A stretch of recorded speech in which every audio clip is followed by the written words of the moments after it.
Assalamualaikum warahmatullahi wabarakatuh. Alhamdulillah, alhamdulillahirabbil alamin. Asyhadu an la ilaha illallah wa asyhadu anna Muhammadan abduhu wa rasuluh sallallahu alaihi wasallam wa ala alihi wa ashabihi amma ba'da. Bapak Ibu yang dirahmati Allah, kembali di sini saya akan memberikan beberapa penjelasan mengenai ibadah umroh dan segala sesuatu yang berkaitan dengan perjalanan ibadah umroh. Di sini saya akan memberikan 12 tips agar ibadah umroh Bapak Ibu sukses meraih pahala umroh yang mabrur dan tentunya juga bisa sukses ibadahnya pada saat Bapak Ibu berada di Tanah Suci. Jadi ada 12 tips supaya sukses ibadahnya, sukses juga mendapatkan pahala umroh yang mabrur. Yang pertama yaitu tanamkan di dalam hati Bapak Ibu yang akan umroh ini, supaya ibadah umroh ini diniati karena Allah, semata-mata karena ingin mendapatkan pengampunan dari Allah, karena ingin mendapatkan pahala yang besar di sisi Allah, dan juga berharap mudah-mudahan Allah ridho, dan apa yang akan dikerjakan oleh Bapak Ibu, umrohnya menjadi umroh yang mabrur. Tanamkan di dalam hati Bapak Ibu, dimulai Bapak Ibu pada saat mendaftar, niatkan karena Allah, dan itu terus, niatkan terus sampai kepulangan, sampai berakhirnya perjalanan ibadah umroh Bapak Ibu sekalian. Itu ya, kesimpulannya yang pertama yaitu tadi, niatkan karena Allah dari awal sampai akhir. Jangan sampai salah niat. Kemudian yang kedua, tips yang kedua, jauhi hal-hal yang berkaitan dengan ujub dan riya. Jadi jangan sampai perjalanan ibadah umroh Bapak Ibu disusupi di dalam hati Bapak Ibu ada perasaan ujub, karena ujub ini akan menimbulkan tadi datangnya sifat riya. Jauhi hal ini, jangan sampai ujub dan riya. Karena apa? Karena kalaupun Bapak Ibu niatnya sudah lurus, sudah lempeng karena Allah, tapi kalau dicampur niatnya itu dengan sifat riya, maka leburlah amalannya. Karena apa? Karena niatnya sudah tidak murni lagi. Tidak murni karena Allah.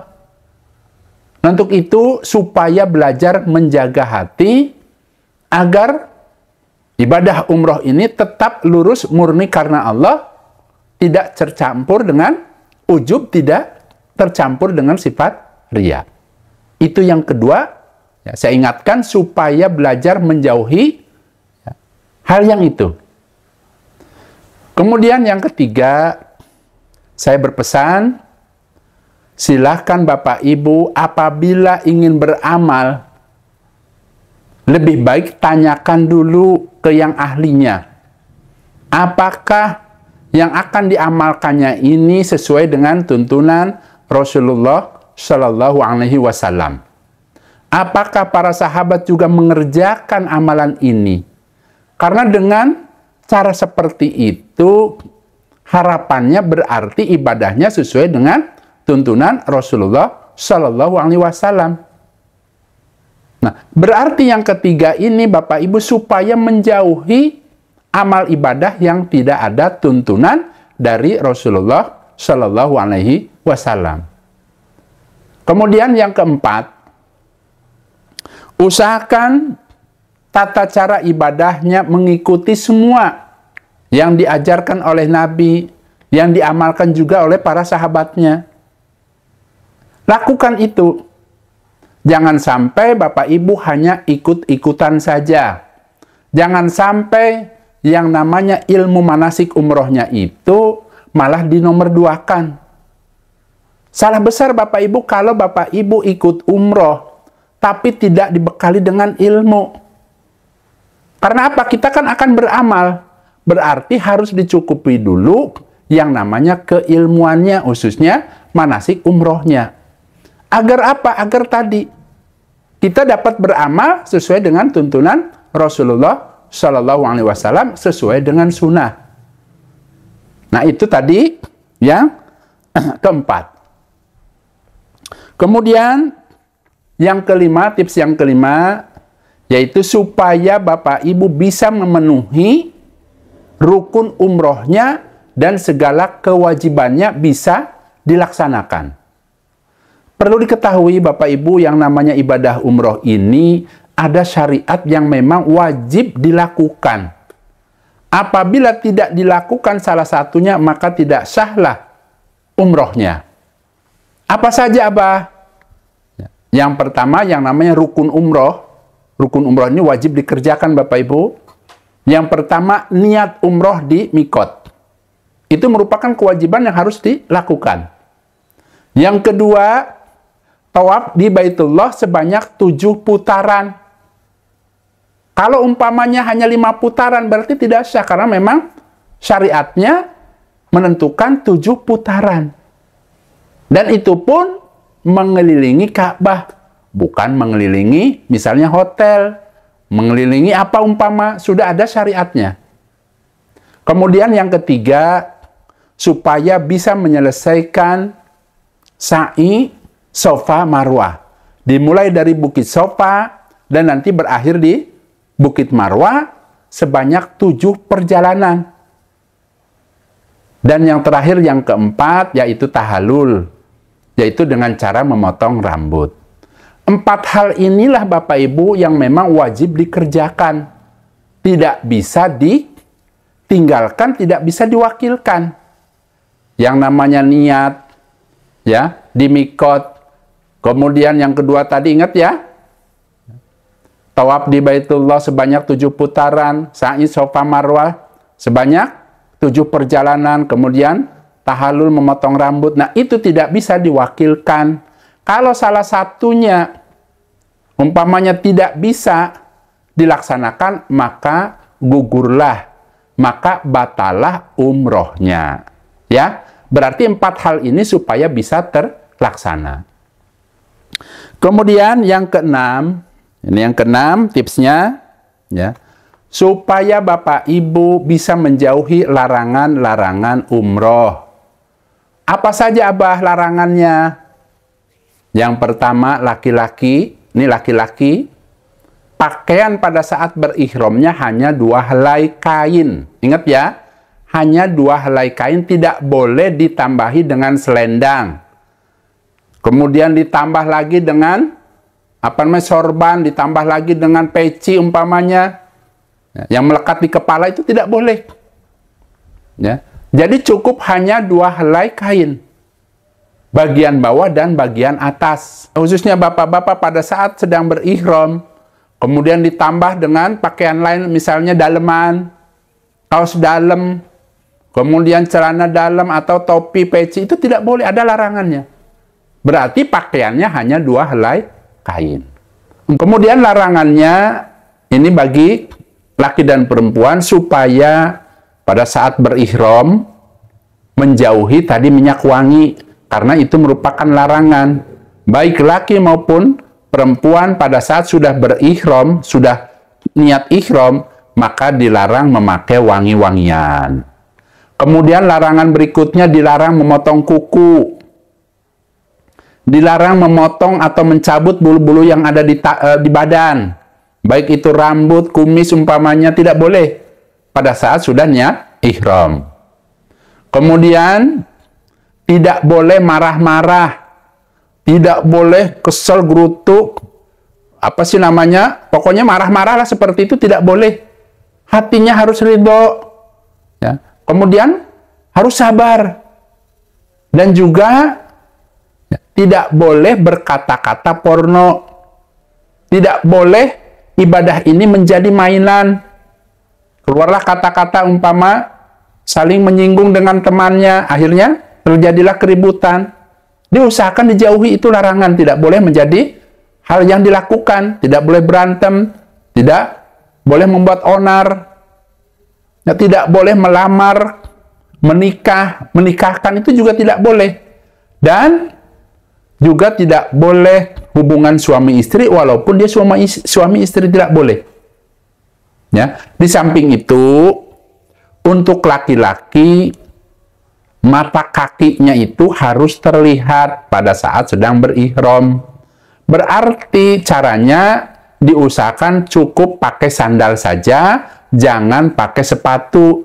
Kalau pakai sepatu yang tertutup itu dikhawatirkan mata kakinya tertutup.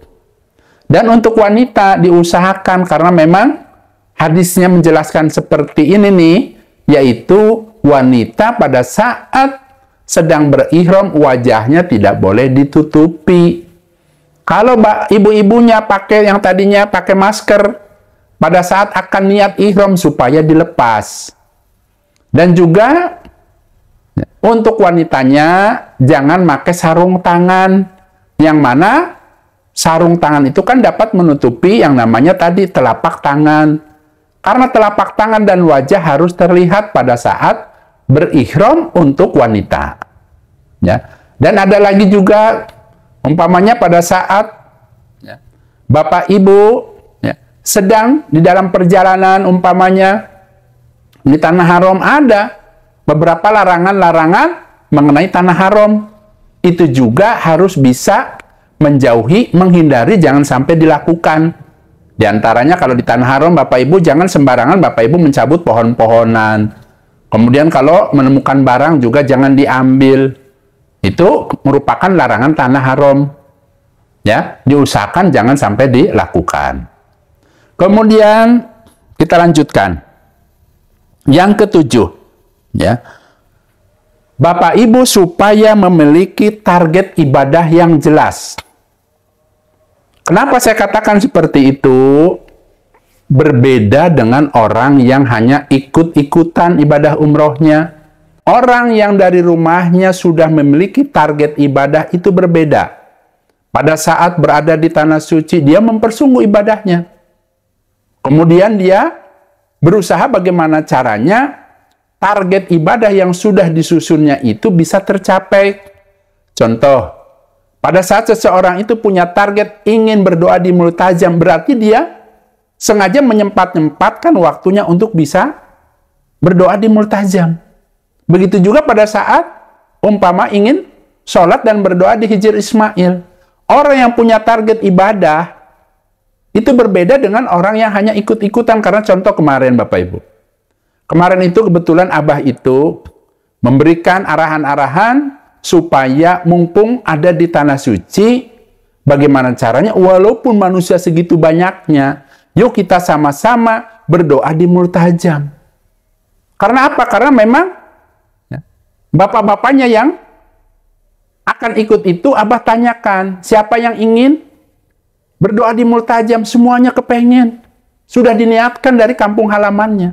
Nah, itu yang membuat semangat juangnya tinggi, sehingga harapan untuk bisa mencapai multajam atau masuk ke Hijr Ismail itu harapan keberhasilannya, tingkat keberhasilannya sangat tinggi. Dibandingkan dengan orang yang tadi hanya ikut-ikutan saja. Ya. Akhirnya apa? Akhirnya kuranglah semangat juangnya.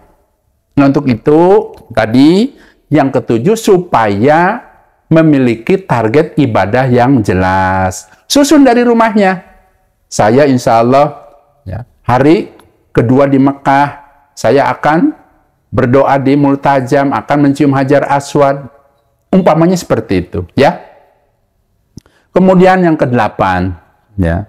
Bapak Ibu supaya didobel kesabarannya, ya.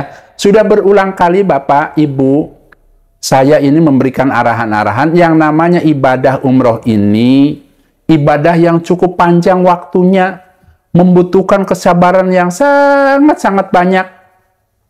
Ya. Selain itu juga kita di dalam satu rombongan itu memiliki karakter dan kebiasaan yang berbeda-beda. Harus banyak sabarnya. Didobel kesabarannya. Kalau sudah sabar, disabar-sabarkan lagi. Ingat Bapak Ibu, Allah itu kalau mencintai hambanya dan ingin mengangkat derajatnya, maka Allah akan memberikan cobaan kepada orang tersebut. Caranya bagaimana? Caranya kita harus sabar. Sabar, tawakal, dan berprasangka yang baik kepada Allah. Tuh ya. Usahakan tadi didobel lah kesabarannya. Kalau sudah sabar, jadi double lagi supaya sabar. Nah, itu yang ke-8. Kemudian yang ke-9, ya, umpama Bapak Ibu dicoba sakit, dicoba salah, umpamanya jangan mengeluh, ya, jangan hatinya gerundel, supaya diikhlaskan, supaya dilega-legakan, dan usahakan apabila umpama dicoba sakit, lebih baik ikhtiar. Kalau sekiranya obat dari tanah air tidak mempan, lebih baik beli. Ya, niatkan ini merupakan perjuangan saya, pembelaan saya untuk kelancaran ibadah saya. Jangan segan-segan mengeluarkan hartanya atau uangnya untuk apa? Untuk beli obat umpamanya. Karena kemarin itu, ya, ada beberapa orang yang sakit itu, kalau obat dari tanah air ternyata tidak mempan, kemudian beli obat di sana, betul memang lebih mahal. Tapi alhamdulillah, tingkat kemanjurannya itu alhamdulillah tadi, ya, cukup tinggi. Nah, untuk itu, bagi Bapak Ibu yang akan umroh, supaya disiapkan cadangan, ya, uang bekalnya untuk keperluan beli obat apabila betul dicoba sakit. Ya, ingat ya, jangan mengeluh. Jangan dikit-dikit ngeluh, jangan dikit-dikit gerundal hatinya, ya, supaya selalu ikhlas, supaya selalu bahwa apa yang kita lakukan ini berpahala dan niatkan selalu karena Allah.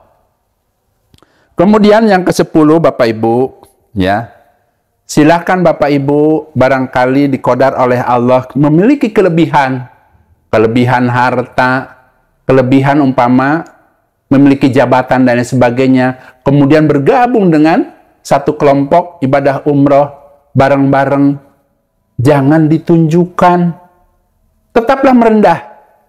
Karena di hadapan Allah Bapak Ibu, apa yang Bapak Ibu miliki, apa yang Bapak Ibu mungkin memiliki jabatan dan lain sebagainya, tidak ada artinya Bapak Ibu kalau sudah berada di tanah suci supaya dilepaskan, tetap merendah. Kenapa? Karena dikhawatirkan tadi, kalau Bapak Ibu tidak merendah, akhirnya setan masuk, nanti yang keluar ujub, kemudian jadi ria. Ya, Abah suka lihat hal-hal yang seperti itu. Jangan ditunjukkan kekayaan kita di hadapan teman-teman kita. Cukup merendah saja. Jangan mentang-mentang udah sering umroh, akhirnya menyepelekan teman-temannya yang belum pernah umroh umpamanya. Merasa sok tahu dan lain sebagainya. Lebih baik merendah. Pinter-pinterlah tadi membawa diri kita.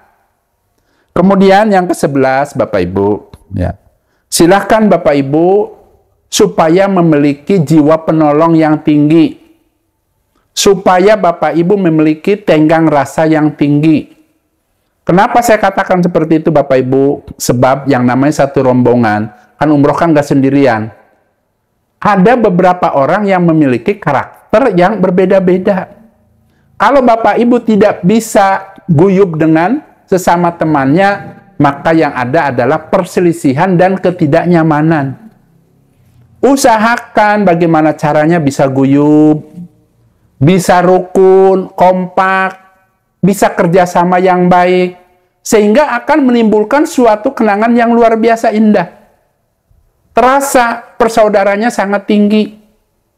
Nah, untuk itu tadi usahakan supaya ringan tangan. Kalau umpamanya temannya merasa butuh pertolongan, jangan sungkan-sungkan, niatkan karena Allah. Saya ingin menolong sesama jamaah yang lainnya, niatkan ingin mendapatkan pahala dari Allah.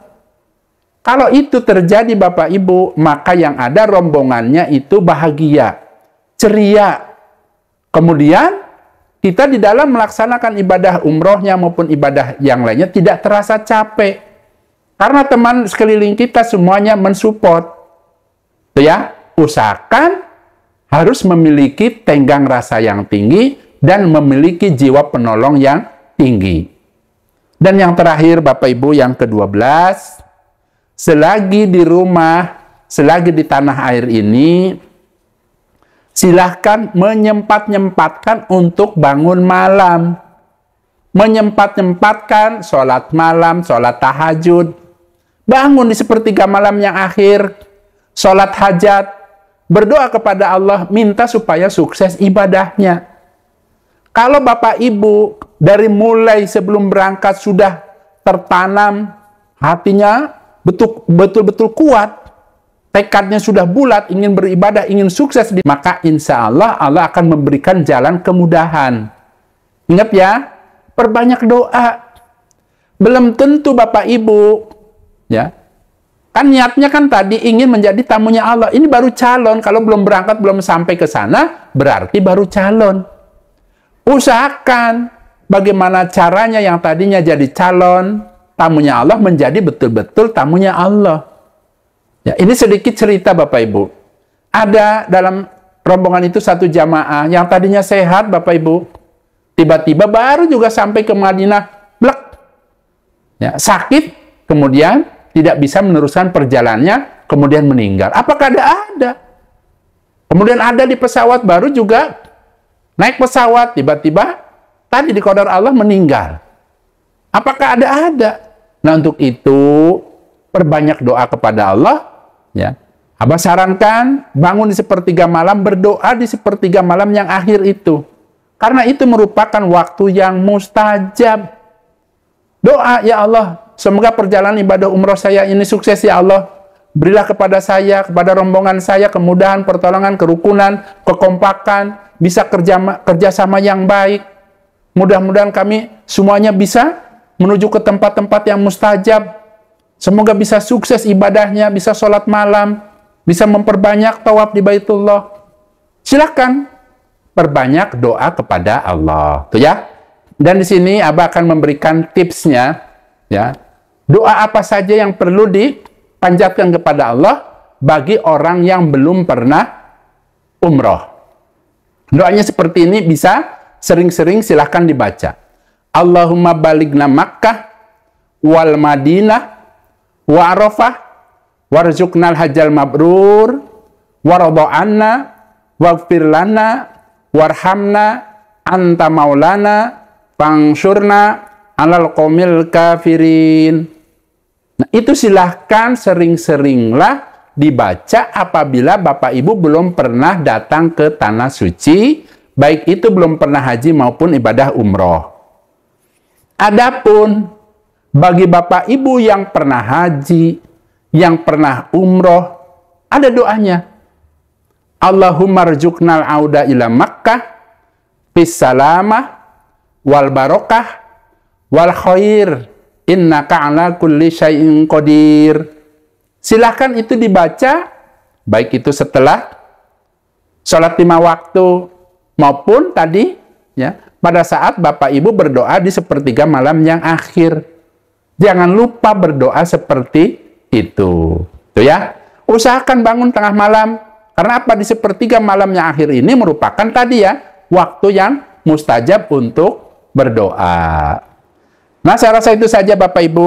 Mudah-mudahan 12 tips ini bisa Bapak Ibu kerjakan dengan niat mukhlis lillah karena Allah.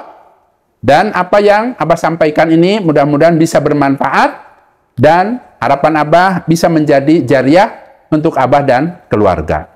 Alhamdulillah, jazakumullahu khairan. Abah pamit Bapak Ibu. Wassalamualaikum warahmatullahi wabarakatuh.